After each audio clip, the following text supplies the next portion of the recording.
Ma just kuulasin videot, kus rõhutatakse seda, et me peame tegelema laste vaimse tervise probleemidega, me peame tegelema kogu selle kupatusega. Et vanemad on kõigest süüdi ja mida iganes on ju. Aga teate, mida mina ütlen selle koha pealt, ma olen seda kõike kogenud, ma olen seda kõike näinud ja mina hakkasin oma vallale näiteks vastu ükskord. Et te nõuate inimeselt, kes on psüühiliselt katki. Te nõuate midagi, millega ma ei tule iseendagigi toime. Ja te nõuate midagi. Ja ma sõimasin niimoodi, ma ütlesin, et kõigepealt tegelege või aidake mind. Kui ema ei ole okei, siis ei saa see kogu kupatus ka toimida. Kui ema ei ole okei, ei olegi kunagi lapsed okeid ja ei olegi korras. Et ma läksin tohutult närvi, et kui mind ähvardati, et kui ma nüüd ei tee nii ja kui ma nüüd ei ole selline ja mu lapsed võetakse mult ära või siis teevad lapsed tulevikus enesetappu. Tead, see oli nii haige. Ma läksin rohkem depressiooni. Et mitte ei ole see süsteem koolis või ei ole see süsteem ainult siin ei tiirle ainult laste ümber. Et me peame ka võtma selles mõttes me võime teha see trahvid, et kui sa ei tule sinna visiidile, see on ähvardamine. See on ähvardamine. Palun võta see lapse vanem lihtsalt istu kahekesi silm silmaga laua taga ja räägi.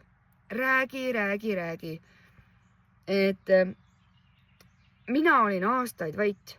Ma ei rääkinud kellelegi oma muredest, asjadest, aga ma ükskord lihtsalt plahvatasin, sest mind survestati liiga palju.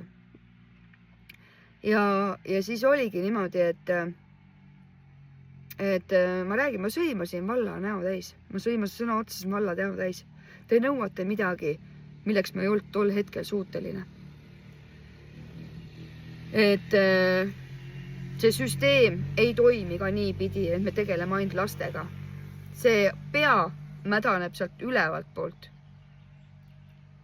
Et kui selle ülemise poolega ei tegele, siis ei saa ka ükski asi ka toimida. Ma tean, võib-olla ma ajan kõik osasid närvi või ma ei tea, mu mõte võib-olla ei lähe üldse sinna paika. Ja siis mul on kaks, ma väljendan lihtsalt seda, mida mina tean, millest tuleb tegelikult alustada. Ja ma oma töös samamoodi ma räägin alati niimoodi, et kõigepealt tuleb sul ise endaga tegeleda. Kõigepealt ise saavad ise abi. Sa ei saa aidata kedagi, kui sa ise ei ole okei. Ma täiesti praegu selle video peale ma nagu läksin täiesti kettasse, et ainult vanemad. Ma räägin, meie elud ongi keerulised ja mis mõttes nagu, et võta mees nüüd ja ütle, et nüüd oled sa vait ja nüüd tead, aga kui sa kardad teda, kui sa tõsiselt naisterahvas kardab oma elukaaslast, sa ei lähe kunagi ütlema, et kuule nüüd lõpeta, et jää vaite. Mitte kunagi sa ei lähe ütlema. Et inimene, kes ei ole seda kogenud, ei tea tegelikult, millest ta räägib. Et uuringute põhjal on samamoodi see, et kõigepealt tee see taustauuring või mitte taustauuring, vabandust, tee lihtsalt see teaduslikult uuringud läbi, siis sa saad teada, mis tegelikult toimub.